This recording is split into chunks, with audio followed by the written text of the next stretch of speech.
Assalamualaikum warahmatullahi wabarakatuh. Saya Nur Hamidah Agustiansi dari PPSI 2018A, Fakultas Pedagogi dan Psikologi, Universitas PGRI Wiranegara Pasuruan. Di sini saya akan menjelaskan mengenai kritik psikoanalisis. Saya akan menjelaskan 3 poin. Yang pertama, penjelasan mengenai kritik psikoanalisis. Yang kedua, mengenai penerapan kritik psikoanalisis terhadap karya sastra. Dan yang terakhir, kesimpulan. Psikoanalisis adalah sebuah model perkembangan kepribadian, filsafat tentang sifat manusia, dan metode psikoterapi.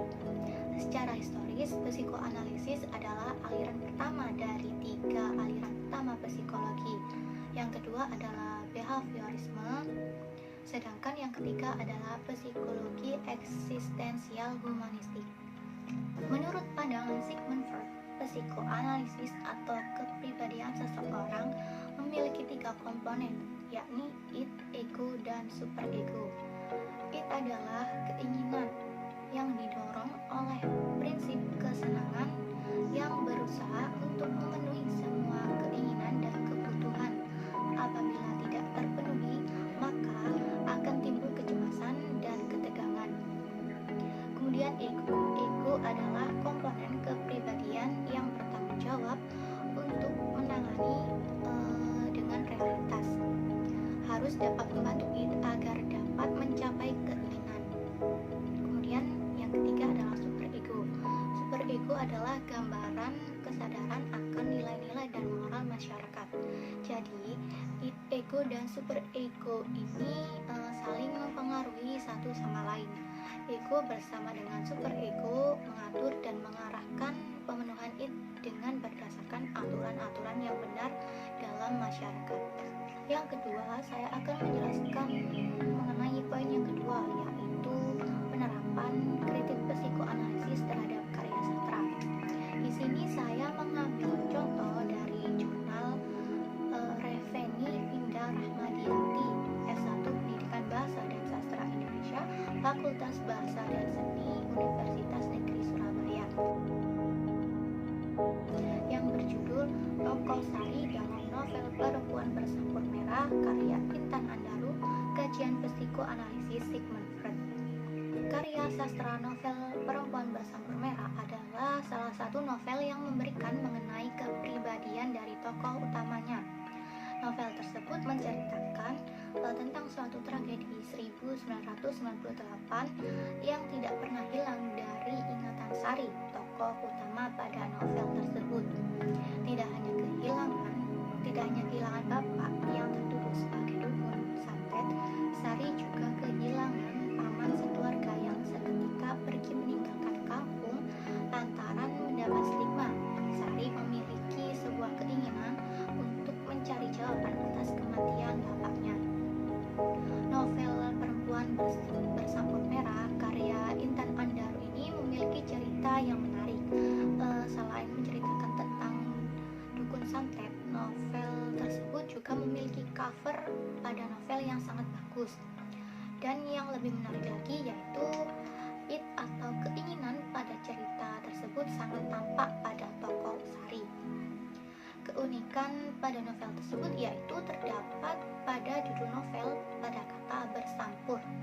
Sampur yang dapat diartikan sebagai selendang penari yang banyak menghasilkan keberuntungan.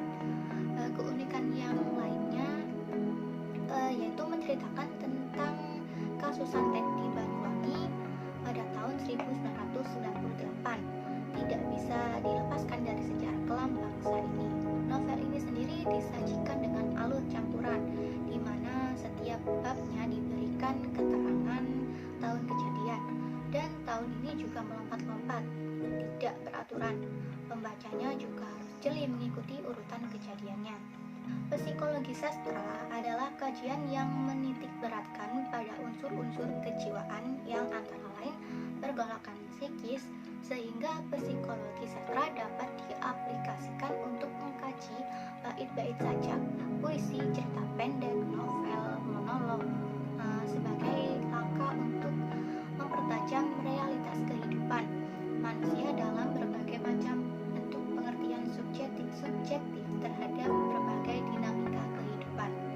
di sini, analisa kritik yang digunakan dalam penelitian ini menggunakan struktur kepribadian, antara lain yang pertama id. Id adalah aspek biologis berupa keinginan dan kebutuhan. Kemudian ego. Ego adalah aspek psikologis berupa realitas atau penyaluran. Kemudian superego. Superego adalah aspek sosiologis berupa norma, nilai sosial, dan penyeimbang. Yang pertama, bentuk id. Bentuk id pada tokoh utama perempuan bersampul merah. Id dicirikan tidak memiliki moralitas karena tidak dapat membedakan antara baik dan jahat, sehingga id merupakan amoral, primitif, dan sehingga dapat disimpulkan bahwa jenis id ini menggunakan seluruh energinya untuk satu tujuan, mencari kenikmatan tanpa melihat hal tersebut itu tepat atau tidak. Yang pertama, Sari memiliki keinginan namanya dirubah menjadi Sinta. Hal ini menimbulkan rasa penyesalan dalam dirinya Sari mengapa ia tidak bernama Sinta, sehingga sangat cocok apabila dipasangkan dengan Rama seperti tokoh perwayangan. Hal ini menunjukkan bahwa keinginan Sari merupakan keinginan yang hanya mencari kesenangan pribadinya tanpa menyadari bahwa nama yang diberikan oleh orang tuanya sudah tentu baik bagi dirinya. Id ini tercermin pada dialog pribadinya yang salah satunya sebagai berikut. Seringkali aku menyesal mengapa ibu tak menamaiku Sinta saja. Andai namaku Sinta, tentu aku akan sangat girang lantaran dapat berpasangan dengannya, meskipun hanya nama belaka. Kemudian, bentuk ego pada tokoh utama perempuan bercampur merah. Ego berada di antara alam sadar dan alam bawah sadar. Ego berusaha memenuhi kesenangan seseorang atau individu yang dibatasi oleh kenyataan atau realita. Ego merupakan pengendali antara kesenangan dan realita. Jadi, id, ego, dan superego ini memang sangat berhubungan satu sama lain. Contoh yang pertama adalah Sari memberanikan diri untuk menegur Rama. Setelah lama memendam dan memikirkan masalah antara dirinya dengan Rama, Sari dan Rama terlibat kesalahpahaman yang membuat hubungan mereka menjadi renggang. Hal ini membuat Sari memikirkannya berhari-hari, merasa tidak semangat. Rasa ingin tahu Sari begitu besar, namun Sari memilih diam. Namun setelah sekian lama menahan, pada akhirnya Sari memberanikan diri untuk menegur Rama. Ego ini terlihat pada kutipan berikut ini.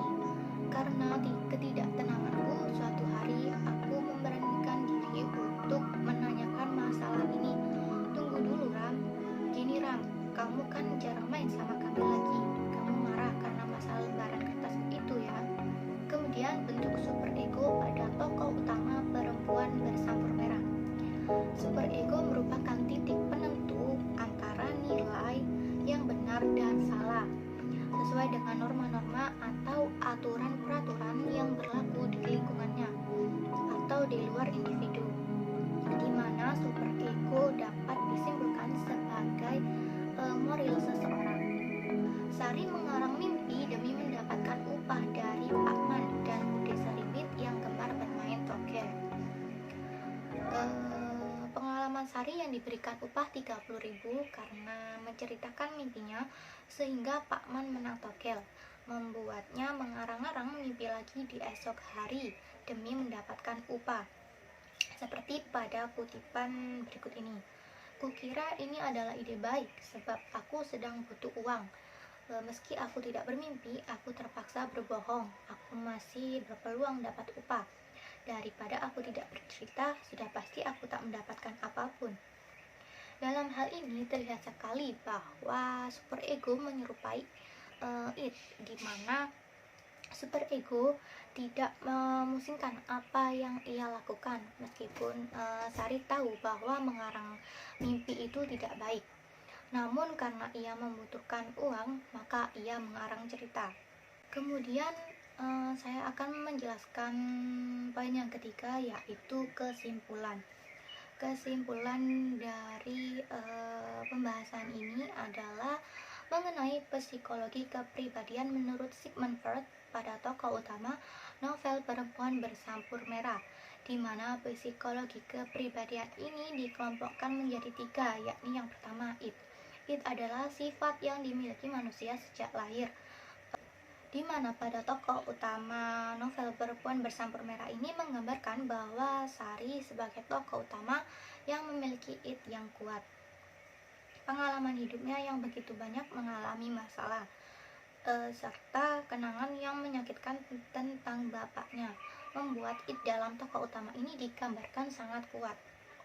Kemudian yang kedua, ego. Ego terbentuk dengan diferensiasi dari id karena kontaknya dengan dunia luar.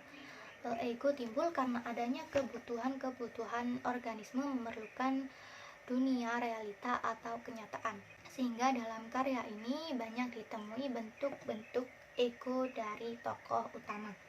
Kemudian yang ketiga adalah superego. Superego dibentuk melalui internalisasi, artinya larangan-larangan atau perintah-perintah yang berasal dari luar.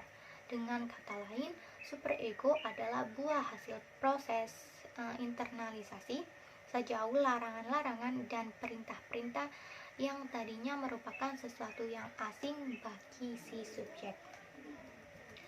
Itulah pembahasan yang dapat saya sampaikan dalam video kali ini. Kurang lebihnya jika saya ada salah kata, saya mohon maaf yang sebesar-besarnya. Wassalamualaikum warahmatullahi wabarakatuh.